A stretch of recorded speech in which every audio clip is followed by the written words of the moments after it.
हमारे अखबार वाले भी लिखते थे पाकिस्तान के पास भी न्यूक्लियर है, तो हमारे पास क्या है भाई? ये दिवाली के लिए रखा है क्या?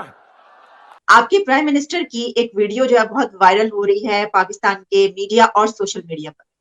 और उस वीडियो में वो ये कहते हुए दिखाई दे रहे हैं कि जिसमें उन्होंने कहा है, मैं एग्जैक्टली उनके वर्ड्स आपको बता देती हूँ। उन्होंने कहा हमने पाकिस्तान की सारी हेकड़ी निकाल दी है और इसे कटोरा लेकर दुनिया भर में घूमने पर मजबूर कर दिया है।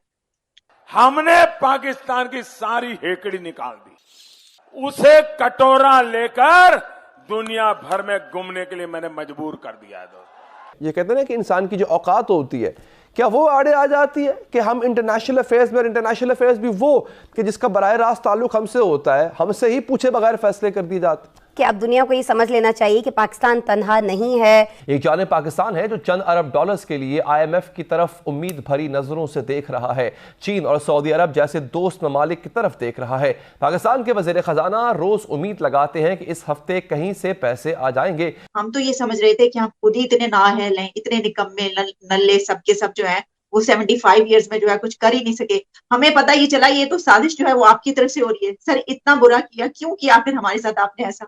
देखिए, इंसान जो भी करता है अपने कर्मों से करता, जो पाता है, जो जैसे उसके कर्म होते हैं। अगर आप पेड़ बबूल का लगाओगे, गुलाब तो उगेंगे नहीं। तो जाहिर सी बात है। देखिए, जो आपने भारत के खिलाफ टेररिज्म किया, जो आपने बोला will bleed India by 1000 cuts, जो हमेशा पॉलिसी रही है डिवाइड एंड रूल, बम धमाके करवाना, लोग को मरवाना है, जहादी भेजना, ये पॉलिसी पाकिस्तान की स्ट्रेटजी रही है, जिनको आप नॉन स्टेट एक्टर्स कहते थे।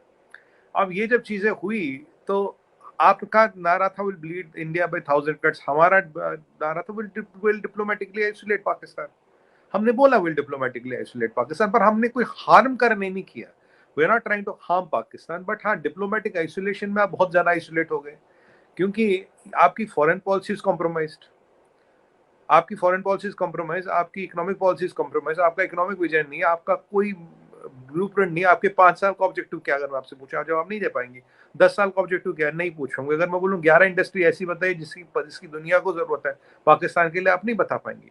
Why does world need Pakistan? आप नहीं बता पाएंगे। Pakistan, how much is Pakistan contributing to the world economy and how is it relevant? You will not tell.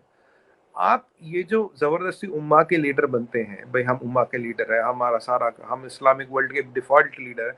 आपसे ज्यादा मुसलमान तो भारत में रहता है, पाकिस्तान से ज्यादा मुसलमान भारत से रहता है। इवन एक इजिप्ट के प्रेसिडेंट थे फारूक साहब, उन्होंने एक बार बोला यार, लगता है कि 14 अगस्त को ही इस्लाम का जन्म हुआ, तो उससे पहले तो इस्लाम था ही नहीं। ये तो मुसलमान मुल्क है ना, ये आपको ऐसे कहते हैं। तो जब ये चीजें हो रही है और आप ये आतंकवाद को एक स्टेट पॉलिसी बना के चला रहे हो, इससे आप दुनिया को कंट्रोल करोगे, तो हमें क्या करना, हमें आपके यहाँ आके आपको नुकसान नहीं करना, but in our national interest will try to diplomatically isolate Pakistan. Isolate कैसे करेंगे? लोगों को बता के क्या हो रहा क्या नहीं हो रहा, वो चीज करने में हम सफल हो गए। I take credit for this. हाँ, हम सफल हो गए। बट जो आप मेन चीज जिसके कारण आप literally you become useless is because of your own karma. मैं आपके 50 चीज ऐसे गिना सकता हूँ where Pakistan has literally failed. आपकी फॉरेन पॉलिसी क्या है जी? कुछ भी नहीं। आपकी फॉरेन पॉलिसी, जो हिंदुस्तान का दुश्मन है वो मेरा दोस्त है। जब दुश्मन कभी अगर अमेरिका हो तो अमेरिका दोस्त है, चाइना दोस्त है, और कल को आप बोल मैं कि कल को अगर ईरान दुश्मन हो जाए, बोले ईरान मेरा दोस्त है। दूसरी फॉरेन पॉलिसी है जी आपकी, मैं हिंदू हेट्रेड, गजवा हिंद, कातिल, काफिर, गाजी, गजनवी, ये 4-5 चीजों पे ये घूमता है। ये तीसरा पिलर है। चौथा pillar religious based foreign policy. सारे मुसलमान एक उम्मा है, हम उम्मा के वो है। भाई आपसे ज्यादा मुसलमान हिंदुस्तान में रह गए तो नहीं, वो गिनती में नहीं आते। वो तो खैर, वो तो काफिर है, आधे काफिर है। हमने उनको आधा काफिर मान लिया। आपका इकोनॉमिक ऑब्जेक्टिव नहीं पता, आपका स्ट्रेटेजिक ऑब्जेक्टिव नहीं पता, आपकी कौन सी 5 इंडस्ट्री है जो दुनिया में जरूरी है। आप एक टाइम में you are net exporter of basmati. मैं साइप्रस में रहता था, सिंगापुर में रहता था, बासमती मिलती थी पाकिस्तानी। ये मैं आपको 2015 की बात कर रहा हूँ, बहुत पुरानी नहीं कर रहा हूँ। आज अब नेट इंपोर्टर बन गया। आज की हालत ये कि 3100 रुपए किलो में 20 किलो आटा मिलता है, और साथ में क्लाशनिकोव चाहिए लेने के लिए। क्योंकि मैंने देखा सब क्लाशनिकोव वाले घूम रहे थे, जिसके पास शायद ज्यादा तो ज्यादा आटा ले पाएगा। एक आदमी तो बेचारा कल हिंदू मर भी गया आटा लेते लेते। इस हालत का जिम्मेदार कौन है? आपके ये जो मलिक है आपका लैंड माफिया, 1000 कहीं 25-25 हजार एक एकड़ पे कब्जा कर लेता है। फिर जो है कब्जा कर लेता है, फिर इसको supreme court of Pakistan legitimate कर देती है। कहते कोई नहीं, 20 बिलियन डॉलर की जमीन है, तू 5 बिलियन दे दे, तू ले ले। ऐसे 5000 माफिया मैंने सुनने में आया। जब ये चीजें चल रही आलिया जी, तो आप इसमें हिंदुस्तान को ब्लेम नहीं कर सकते। Hindustan did what it had to do in its national interest. अगर आपका घर मजबूत होगा, आपकी पॉलिसी मजबूत होगी, तो आप आइसोलेट थोड़ी ना होते। इस हालत की जिम्मेदार कोई हिंदुस्तान थोड़ी ना। आप बताइए, आपके यहाँ क्या आ गए, हमने जमीनें कब्जा कर ली, क्या आपकी इकोनॉमिक पॉलिसी नहीं है? हमारी गलती है। आपकी फॉरेन पॉलिसी हम बनाए, आपकी एजुकेशन पॉलिसी हम बनाए, क्या पढ़ाते हैं बच्चों को? आप सेकुलर कंट्री नहीं, उसके हम जिम्मेदार है। आपके आज अफगानिस्तान से लड़ाई है, हम जिम्मेदार है। पाकिस्तान में मुसलमान को मरा, उसमें हम जिम्मेदार है। अभी आपकी ईरान से रस्साकशी, उसमें भी हम जिम्मेदार हैं। आप बताइए, तहरीक तालिबान के साथ आप चाय पीते हो और 15 दिन बाद आप मरने मारने की बातें, और उसमें हम जिम्मेदार हैं। अब आसिम मुनीर साहब को आपने सऊदी भेजा पैसे लेने के लिए, बिकॉज आप डिफॉल्ट कर चुके हैं, उसके भी हम जिम्मेदार है क्या? अब बाजवा साहब की वाइफ के अकाउंट में $600 बिलियन आते हैं, उसके भी हम जिम्मेदार है क्या? सुमित जी रुकिएगा, देखिए हाँ। हम तो कह नहीं रहे, देखिए यही तो मेरा सवाल था। हमने तो कहा ही नहीं कि आप जिम्मेदार हैं, आपने खुद ही जिम्मेदारी उठा ली। मैंने तो कहा कि हम तो ये सोच रहे थे, देखो भाई हमारे अपने सियासतदानों ने, हमारे अपने मतलब जो पॉलिसीज चलती रहती हैं उसमें हम यहाँ पर पहुंच चुके हैं, जिसमें सभी स्टेक होल्डर्स शामिल है, एस्टैब्लिशमेंट भी। तो हम तो समझते थे कि भाई इतनी नालायकी जो है वो हमारी अपनी है। हमें पता ही चला कि ये तो जिम्मेदारी आपने खुद ले ली, तो हम कहाँ ब्लेम करें? आप खुद तो आपने जिम्मेदारी उठा ली नहीं, इसकी। मैं बता रहा हूँ, देखिए, हमने आपको डिप्लोमेटिकली आइसोलेट करने की पूरी कोशिश की है। मैं तो कह रहा हूँ, मैं एडमिट कर रहा हूँ, but we are not trying to harm you economy. हम टेररिस्ट नहीं भेज रहे, हम आपके सबोटाज नहीं कर रहे, आपके पुल नहीं उड़ा रहे, रेलवे वो नहीं कर रहे। We are not trying to sabotage, but we are trying to isolate you diplomatically for our interest, for our national security. क्योंकि आज सच्चाई तो ये ना, आप अपने मसले मसाइलों में फंसे पड़े। नहीं होते तो आप ज्यादा टेररिस्ट यहाँ भेज रहे थे, ज्यादा दिक्कत यहाँ होती। अब देखिए, आसिम मुनीर साहब तो उस दिन वहां हमारे साइड के बॉर्डर पे आए, कश्मीर के साइड के बॉर्डर पे, अफगानिस्तान बॉर्डर पे गए नहीं। मैं तब से पूछ रहा था, आपको तो वहां जाना चाहिए था, यहाँ आप क्या कर रहे हैं? तो ये जो चीजें हैं, ये जो 90% जिसके जिम्मेदार है, वो आपके अपना, जिसे कहते हैं ना, karma, that's your own karma is responsible for that.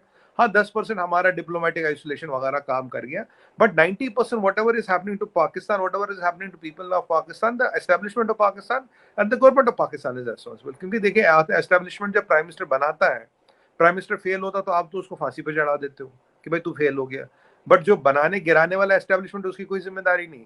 जब नंबर अच्छा है तो सबने काम किया, हमने काम किया, और जब नंबर खराब आए तो भाई ये फेल हुआ, मैं पास हूँ। ये सिस्टम कब तक चलेगा? ये सिस्टम तो कहीं ना कहीं गड़बड़ है ना। लेकिन ये तो मानेंगे ना आप, ये वीडियो इतनी वायरल हो रही है तो वोट तो मिलेगा। देखिए, आजकल सोशल मीडिया का टाइम है, लोगों को, अरे ये पीटीआई वाले वैसे ही परेशान हुए हैं, यूथ ये लोग वैसे खाली घूम रहे, तो उन्हें तो कोई ना कोई वीडियो वायरल करना है। मैं बता रहा हूँ कि ये वीडियो आज ही क्यों मिली? 4 साल से इमरान खान थे तो वहां तब वीडियो क्यों नहीं मिली? अब नियाजी साहब खुद आके कह रहे हैं कि भाई इंडिया की फॉरेन पॉलिसी अच्छी है। मैंने कहा, साहब आप 4 साल कुर्सी पे बैठे थे, तब आपको फॉरेन पॉलिसी दिखी नहीं। और मैं आपको गारंटी बताऊं, वो ये आप दुरुस्त फरमा रहे हैं कि इमरान खान के जो कटोरा लेके घूमने की बात है, ये तो वहां से वो भी करते रहे, लेकिन उस वक्त हाँ, निकली। वही मैं कह रहा हूँ, तब ये बात क्यों नहीं निकली? आज ये जो यूथी वीडियो को वायरल कर रहे हैं, शहबाज शरीफ पे डाल रहे हैं, पर उन्हें तो 6 महीने हो गए आए हुए, उससे पहले तो आप थे 4 साढ़े 4 साल। पाकिस्तान की हिस्ट्री में सबसे ज्यादा प्राइम मिनिस्टरशिप का टेन्योर आपका रहा है। आपने क्या किया? पाकिस्तान को और कर्जे में डुबा के गए। तो ये वाली बातें देखिए, 90% आपका लेकिन अपना मुझे ये कर्म, लग रहा बाकी है, थोड़ा। मुझे ये लग रहा है कि इस वीडियो के बिना पर वोट मिलेगा। मुझे तो लगता है आपके पीएम दोबारा जीतेंगे इसी बिना पर। आप किसकी बात करें? वोट किसको मिलेगा, इंडिया में, पाकिस्तान में? हाँ, आपके आपके उस पर वोट मिलेगा ना। देखिए, अब आप जलसे में अगर ये वाली बात करेंगे और फिर वीडियो इतनी वायरल होगी तो इंडिया में तो वाह वाह होगी, और नहीं, सब देखिए, जवाब मोदी ने कमाल इंडिया कर दिखाया, फिर वोट तो मिलेगा मोदी को। एम आई राइट और इंडिया नॉट? में इंडिया में आलिया जी, आजकल वोट मिलता है डेवलपमेंट और डेवलपमेंट डिलीवर्ड पे, और कोई मंत्रा नहीं है यहाँ पे। हाँ, पाकिस्तान मुद्दे हैं, कुछ और मुद्दे रहते हैं, इंटरनेशनल नेशनल मुद्दे, बट मेन मुद्दा यहाँ है डेवलपमेंट का। यहाँ जो भी इलेक्शन, आप कोई भी मैनिफेस्टो उठा के देखिएगा, पिछले 10 15 20 इलेक्शनों का, पिछले 4 साल 5 साल में आपको देखा, डेवलपमेंट के एजेंडा पे हर वोट लड़ा जाता, पाकिस्तान के एजेंडा पे कोई वोट नहीं लड़ा जाता। पाकिस्तान का क्या हो रहा है देखिए, ये सबको पता है। आज पाकिस्तान की हालत क्या है, बच्चे बच्चे को पता। मुझे लगता है दुनिया में 8 बिलियन आबादी, 8 बिलियन को आज के डेट में पता लग गया होगा। जो आपने फंड रेजर किया, चैरिटी फंड रेजर किया, उसके बाद तो पता लग ही गया ना। वो जो कहते हैं ना, पर्दे जितने भी थे वो सब हट गए, फंड रेजर कराना पड़ा। बट जो ब्लाइट है वो सबसे किसी से छुपी नहीं, किसी को आपको जलसे में बताने की जरूरत नहीं है, ये सबको पता है। This is a open secret, there is no need to claim about it और टॉक अबाउट इट। और हमारा देश आपकी ना अच्छाई आपका हो तब चलेगा, ना आपकी बुराई हो तब चलेगा। हमारा देश हमारे काम से चलेगा, हमारी मेहनत से चलेगा। हमारा अटेंशन तो हमारी काम, हमारी मेहनत, हमारी तरक्की, हमारी बहबूदी पे है। We are not bothered what is happening in Pakistan. Pakistan is getting what it has reaped. अगर आपको हिलरी क्लिंटन ने कहा था कि in your backyard don't expect them to bite your neighbours, also they will also come for you. अब मुझे बताइए, आप जो नेट एक्सपोर्टर होते थे वीट के और चावल के, आज ऐसा क्या हो गया, अब नेट इंपोर्टर बन गए। कहाँ गई जमीनें? उसमें तो भारत ने कुछ नहीं किया। अगर आप आज आपके यहाँ पावर नहीं है तो उसमें तो भारत ने कुछ नहीं किया। आपने 2 LNG प्लांट अभी कतर को भेजे, उसमें तो भारत ने कुछ नहीं किया। आप 9.6% इंटरेस्ट पे चाइनीज से लोन ले रहे हैं और वो कहते हैं कि 3 या 4 लोग आपके फाइनेंस मिनिस्ट्री में बैठेंगे और हर मिनिस्ट्री में एक बंदा बैठेगा, वो तो उसमें तो भारत ने कुछ नहीं किया। तो देखिए, भारत के रेट पे मुल्क नहीं चल सकता। मैं कई बार कह चुका हूँ आपकी चैनलों पे, you cannot run a country और हेट ऑफ अनदर कंट्री। ऐसी तंजीम चल सकती है, लश्कर-ए-तोयबा चल सकती है, जैश-ए-मोहम्मद चल सकती है, 4-5 हजार लोगों की तंजीम चल सकती है।